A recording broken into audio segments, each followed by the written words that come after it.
Hey, how's it going? We just noticed you driving around. Do you mind just asking a few questions? No, go ahead. Roughly how long have you been driving around looking for a spot? About 20 minutes. And what time is your lecture at? That's at 12. And what time is it now? Half 11. And how long roughly every day do you spend looking for a spot? At least 20 minutes, 25 minutes. And would you feel it would be beneficial to your college life if there were more spots on campus? Yeah, parking is a joke in university. And how long have you been in the college? 4 years. And has this always been a problem while you've been here? No, it's gotten worse and worse every year.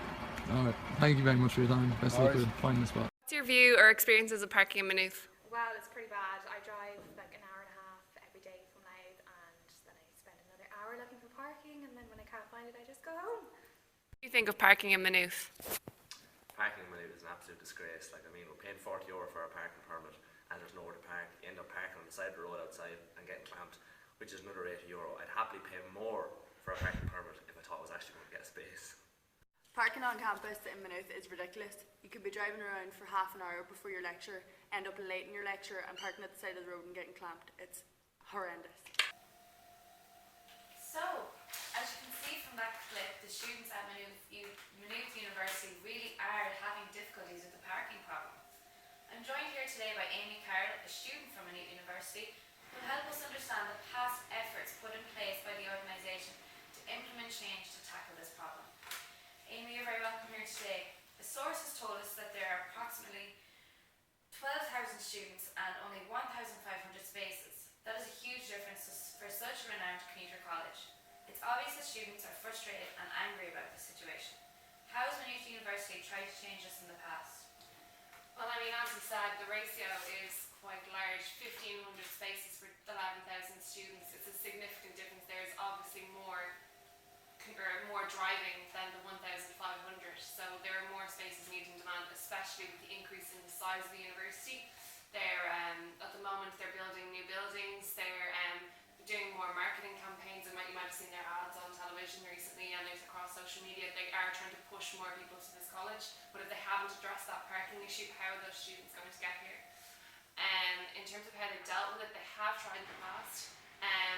They have recognised this issue before parking, and there was 2 initiatives brought about. They introduced 2 overflow car parks, which you'll see in the clips later, that they're still full.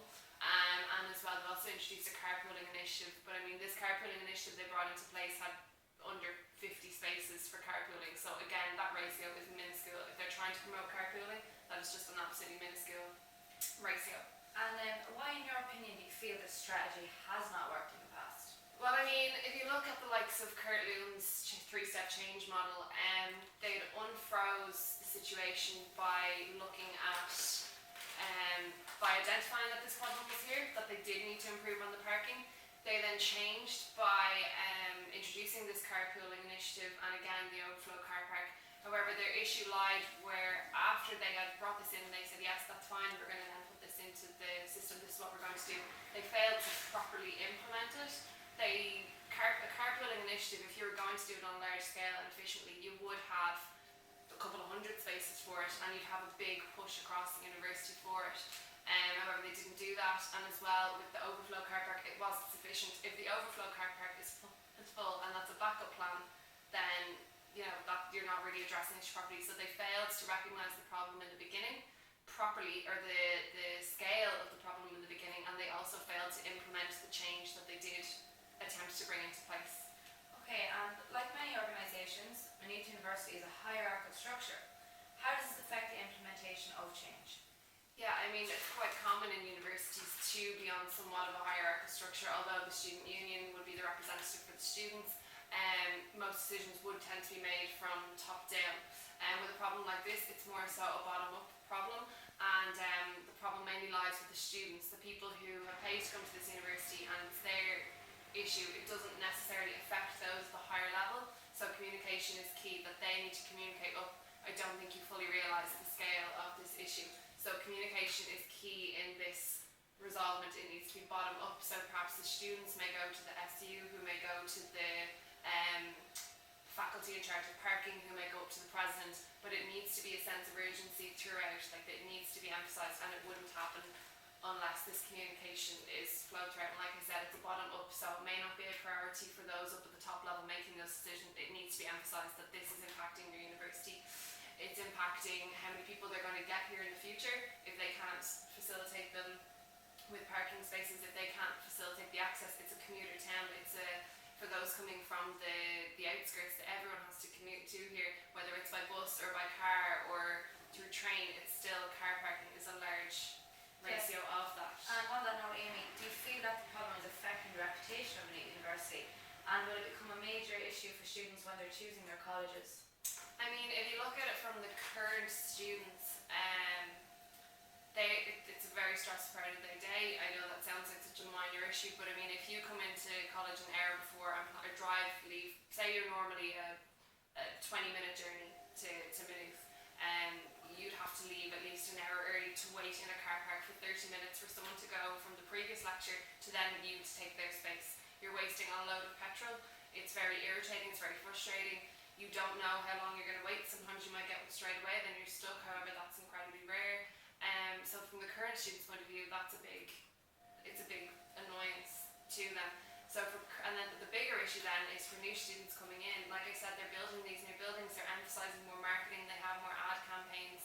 However, they should get a new inflow of students. But if they've nowhere to park, then there's nothing that will annoy them, and it comes through word of mouth of current students. That may be a factor for them. If they have to commute to where they're going and are thinking of going by car, then that's how they get around, then that's a factor to consider. They may go to somewhere with more transport links in the centre of the city, large car parks, large overflows. It may be a factor to consider, yeah. Yeah, perfect. Thank you very much, Amy. Thanks for coming to speak with us today.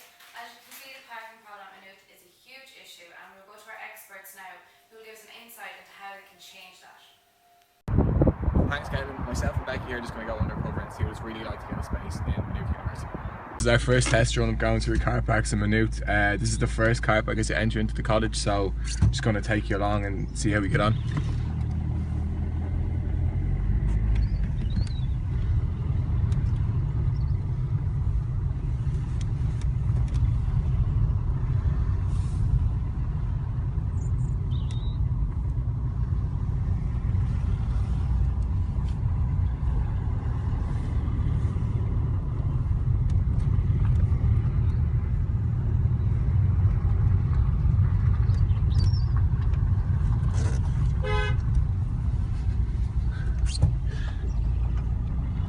Look, he's been waiting for his space.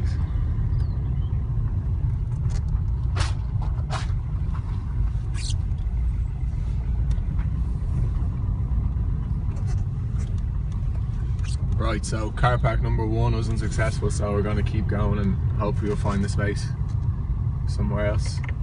This is the pay and display car park. As you can see, it's full as well. There's some Maynooth service vehicle spaces, but we're not allowed to park in those, so we'll keep going.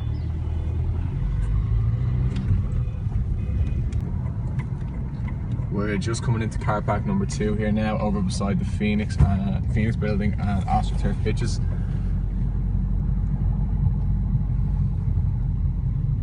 As you can see, this car park is pretty packed as well, and more than likely not going to get a space here.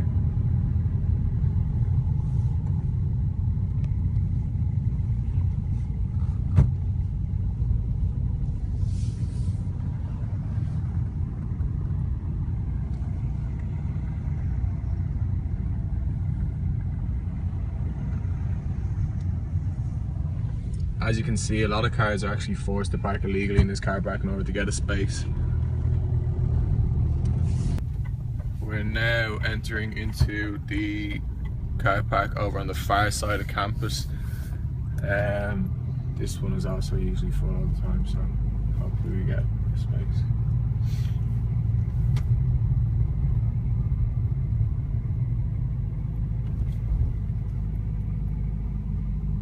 More people waiting for spaces just there. We're now in the staff only car park, and as you can see, there are a couple of spare spaces just around the place. There's one example there. Unfortunately, students aren't allowed to park in this car park. I'm not entirely sure why, but it's designated purely to staff, so we're going to have to keep looking again.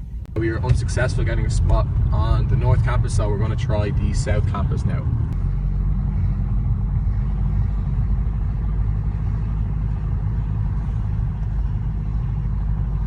Well, these spaces are just reserved for students.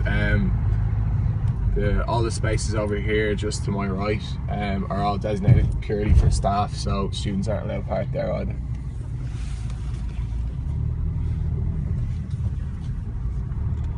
It is now 20 past 12. We've been roughly searching for a spot for the last 40 minutes and we've actually found one now. Unfortunately, we are 20 minutes late for our lecture. Hi, I'm Michael and this is Becky. I work at Change Consultants for Maynooth University. We're here to discuss with you today the implementation of College's 8-step model of change in relation to the parking facilities in the college.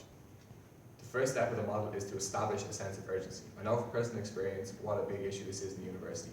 For an institution that's considered to be so forward-thinking, it's very disappointing that Maynooth University has not addressed this problem already.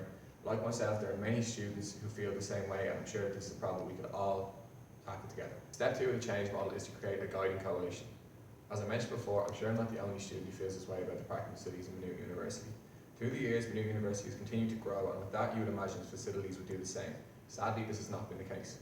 We hope to build a coalition in order to show the college what a serious matter this is and hopefully open their eyes as to what they can do to try and help the students of the university. Step 3 of the change model is to develop a clear shared vision.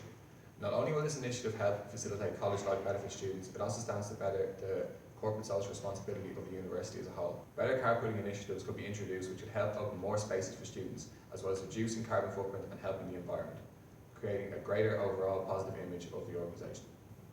Step 4 of the change model is communicating the vision.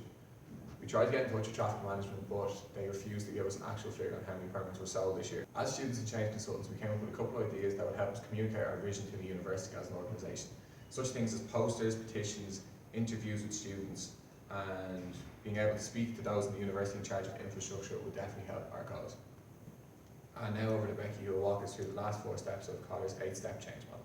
So step 5 is to empower people to act on the vision. We want to let the students know that this ongoing issue has been recognised as an urgent issue and is going to be resolved. So as Mikey and Amy have previously said, communication is a really important aspect and that should be a priority when looking at organisational development. By really involving the students, showing their frustrations with the lack of parking facilities and communicating these opinions to the student union, then to faculty and hopefully to the university president, we hope that the whole university will be empowered as a whole to act on a vision of its 11,000 students. So step 6 is to create short-term wins, showing that the issue of parking is already recognised by the university itself as something to be dealt with urgently is already a short-term win for the students.